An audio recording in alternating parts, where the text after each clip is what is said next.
Hello and ni hao, here's the new episode of Business Life in China.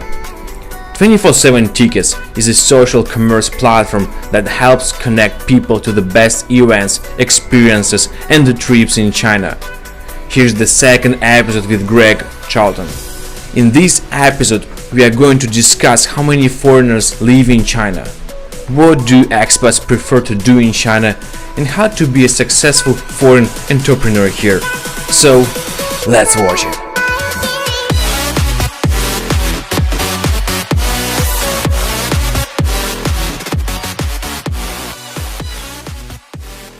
Do you know how many foreigners, expats live in China and maybe in Shanghai particularly? Because as I understood, like they are your potential target audience. Yeah, so like in Shanghai is the sort of biggest population of English-speaking expats, and I think it's about 200,000. 200,000, maybe a little bit more. Now the demographic of that has changed a little bit. So, 6-7 years ago, the expats here were very like high earners, on big packages with international corporations and international companies, and that sort of shifted now to where you have you still have some of those guys, but generally what's happened is that those positions have now been filled by Chinese who have been and studied at Harvard or whatever and come back and gone, okay, now we can do this, and we sort of don't need you as much.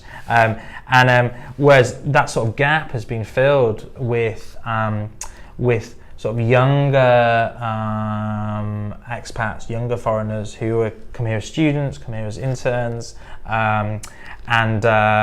or people who are just really here to sort of experience more, maybe don't earn as much money but are more willing to sort of try new things, right?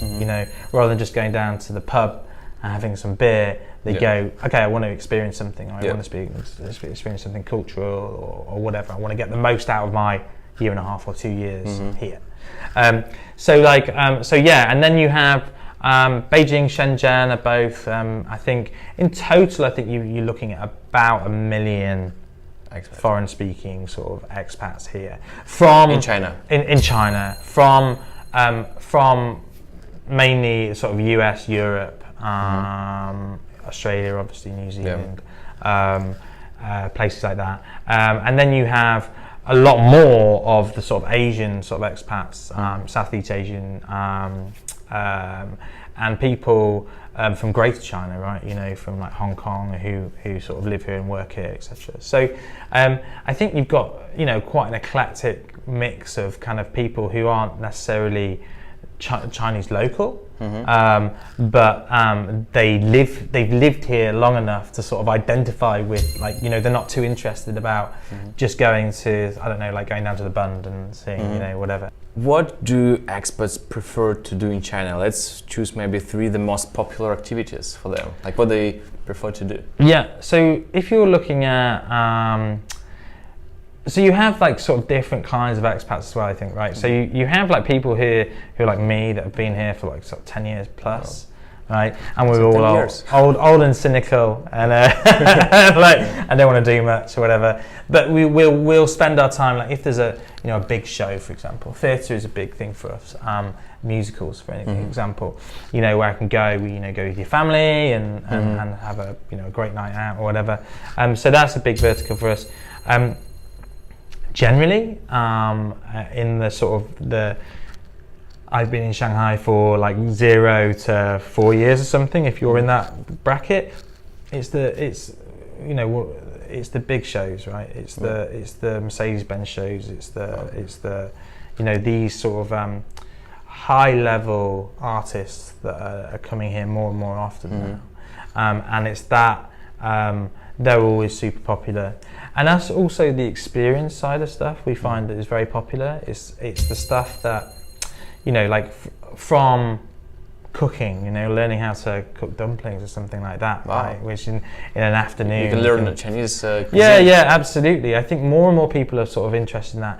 And we have some also, it's not a sales pitch, right? But we have some awesome stuff done by amazingly awesome sort of organisers. You know, we have like food tours, like underground food tours, where they take you around the night markets and they take you around, you know, like for the breakfast markets where you can really see, and like, you know, everybody says, oh, Shanghai food is rubbish, but actually, you know, it's not. And you know, they show you what it's not. And also, like, you know, like from like motorbike sidecar kind of journeys, you know, around old and new Shanghai and all this stuff. Sounds awesome. Yeah, and it really is awesome. And it, you know, and it's run by people who, you know, they don't make a huge amount of money off it. You know, like they run it because they yeah, like, and it is, and you find, like, if you look at, you know, you look at our site and you sort of see the different events and experiences or whatever on it, and you have obviously some big shows and stuff like that, brought by big promoters. Then you have the smaller stuff, these experiences, who, you know, run by a couple of people who have been doing it for years, who just love the fact that people want to learn about that stuff, you know. And so yeah, so that's super popular. And EDM, man, is like the, you know, electronic music is just like, it's just huge. It's like in Shanghai especially, it's just absolutely, like, every week you've got, you know, top 100 DJ coming, and like some people, you know, I think resent that a little bit and be, you know, like, 'cause a lot of these like sort of DJs a bit older now and stuff like that, but they fill out the clubs.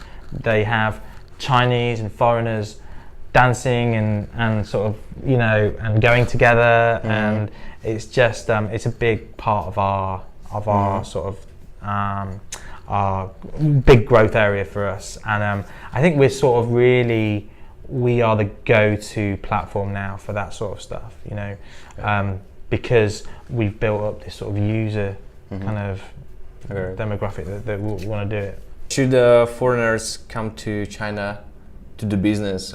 How do you think, like, is China well opened right now for doing business here for foreigners?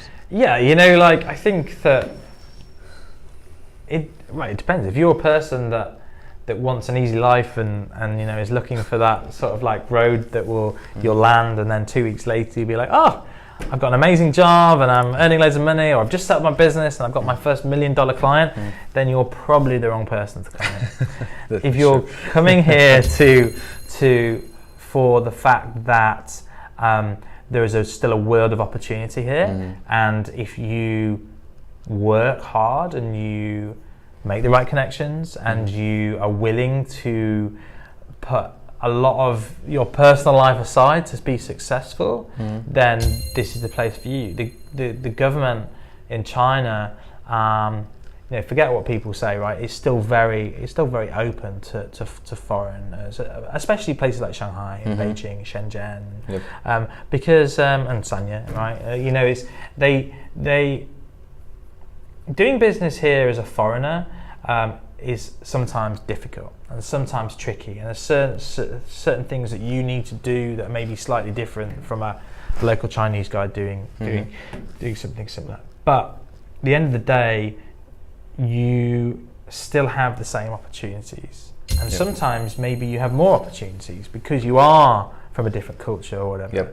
But the key thing is that you have to be willing to take a lot of knocks, to do a lot of like, oh my god, I can't believe this is happening, you know, that sort of thing, you know, a lot of red tape sometimes, but the opportunity is going to be there, I think, you know, forever, right? Because, you know, whatever is happening with sort of macroeconomics of things, right? You know, obviously what's going on now and stuff, but like the people are still wanting to buy stuff. They're still sort of intelligent, you know, emotional people that work very hard themselves, and they're still going to want to have something that someone's offering, if you see what I mean. So if you can find that product, so if you find the problem, and then you have come up with a great solution, doesn't really matter whether you're Chinese or not Chinese. You know, it really matters whether you're dedicated enough to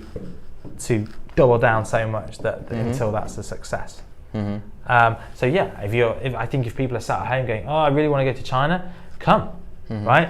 Especially Shanghai, where you can, you know, the new visas and stuff like that allow people to come here and either study or intern or, you know, work for a company for a little while, learn what it is to work here, right? We're hiring, so come and work for us. But you know, it's the idea that you won't know until you come here, right? You can read everything in every newspaper. You can, God, I sound really old. Read everything in every newspaper. Like who reads newspapers anymore? Okay, you can read everything online, whatever, you know, and you can do all the sort of study you want, and you can speak to as many people as you want, and you can whatever. But you're only really going to know until once you land here, and. You know, the first 3 months are always quite crazy, right? I remember my first 3 months here, it's just like, whoa. But, you know, you make connections, you make friends, you start understanding the culture a little bit, and you start understanding... And then you just leave? Yeah, exactly, yeah. Cool. Do you have any special offers for the viewers? Oh, I remember you asking me this. Yeah, we can. Let's do a special offer. What sort of special offer? I don't know, maybe like for maybe some discounts or to Frank Ferdinand concert, or like something, like if they will contact you over email and like not you, like at the company, and they'll say like, I'm from Business Life in China, can I get a discount, something like that? Yeah, we'll give a discount. So we give like a, I don't know, 50 RMB discount. 50 RMB discount. That's quite a lot, right? Is that enough? I guess it's okay. The team will be watching this going, no! but yeah.